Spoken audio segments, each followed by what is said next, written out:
Welcome back to The Explainer. Today, we are diving deep into the invisible engine of the internet.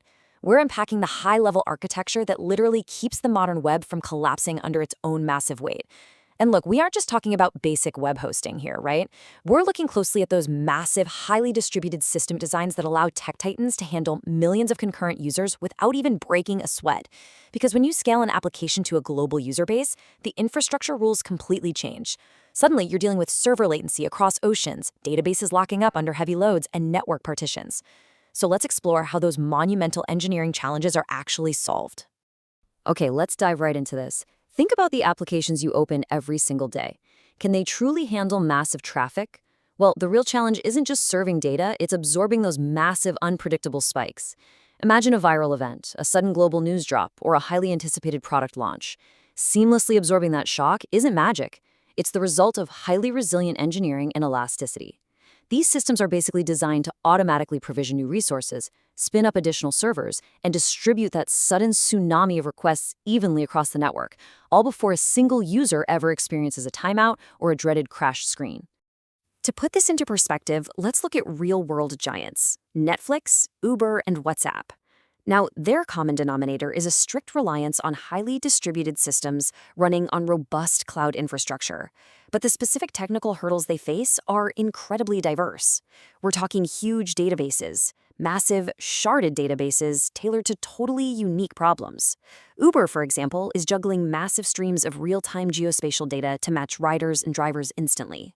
Netflix isn't just serving video from one central hub. No way. They rely on heavily optimized content delivery networks caching terabytes of video in edge servers located right down the street from your house. And WhatsApp? They manage to handle tens of billions of messages a day by maintaining massive concurrent WebSocket connections. It's absolutely wild. So, what does this all mean? Well, the secret behind these flawless user experiences is that system design is never actually finished. Behind every scalable application is a continuous, well-thought-out design process. It's highly iterative. Because honestly, what works for a startup with 10,000 users will absolutely buckle when that user base hits 10 million. A monolithic application structure eventually has to be broken down into microservices. Even right now, as we speak, engineering teams at these companies are re-architecting their systems. They're tackling new bottlenecks, optimizing caching layers with tools like Redis, and shaving microscopic milliseconds off latency times as their scale continues to evolve. At its core, system design is the blueprint. It is the process of defining exactly how a system should be structured to meet any specific requirement. It's the architectural foundation that ensures everything built on top of it can actually survive real-world pressure. Before a single line of code is written for a new feature, engineers absolutely have to define both the functional requirements, what the system actually needs to do, and the non-functional requirements, which dictate how well the system performs under intense stress. When we translate that blueprint into reality, the design process breaks down into four critical layers. First up, overall architecture, deciding whether a monolith or a microservices approach fits best. Second, identifying system modules and components like authentication services or payment gateways.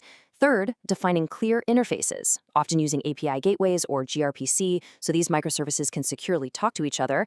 And finally, number four, and often the most complex step, mapping the data flow. How data moves between these modules ultimately dictates whether you have a smooth, event-driven pipeline using something like Kafka or, well, a catastrophic synchronous bottleneck. Now, what's really interesting here is the contrast between myth and reality. There's this dangerous misconception in tech. The myth that system design is mostly just drawing functional boxes and pointing arrows on a whiteboard to pass a job interview. But the reality? The reality is it's critically thinking and designing high-level architecture. You are making high-stakes decisions that will dictate the system's absolute limits for years to come.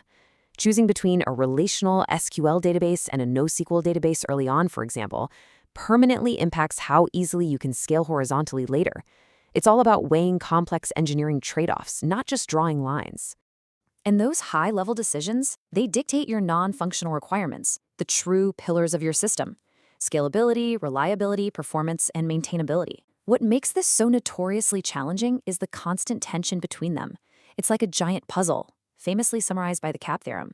Achieving perfect reliability and consistency across a globally distributed database will almost certainly cost you performance and availability during a network split. You really can't have it all. I mean, if your app has brilliant features but totally topples when 10,000 users log in simultaneously, it's entirely useless. You have to design for these trade-offs right from day one. But here's the good news. Good design ensures systems run efficiently, handle massive loads, and recover from failures smoothly. The ultimate payoff of getting those architectural pillars right is resilience. A well-designed system handles sudden traffic spikes efficiently through dynamic load balancing, and crucially, it recovers from failures automatically. Because let's face it, nodes will absolutely crash, networks will partition, bad code will occasionally get deployed, but a robust design anticipates failure through deep redundancy and automated failovers, actively healing itself so the end user never notices a single hiccup.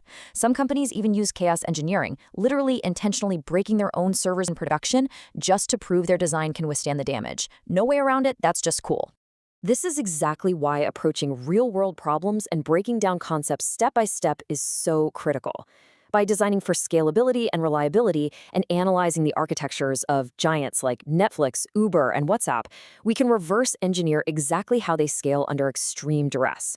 We aren't just looking at theory, we're observing battle-tested infrastructure in the wild. And by dissecting how they route global traffic or manage eventual consistency across massive data centers, we can apply those exact same architectural principles to our own real-world system design challenges. Which brings us to a final, pivotal question for you to consider. Why is system design important in your career? Why is mastering this the ultimate ceiling breaker in tech? Well, because understanding these underlying architectures isn't just theory. It's the fundamental difference between writing isolated code for a small project and architecting the future of the internet. It fundamentally shifts how you think about scale, bottlenecks, and the inevitability of failure. I highly encourage you to keep exploring these concepts and diving into architectural case studies.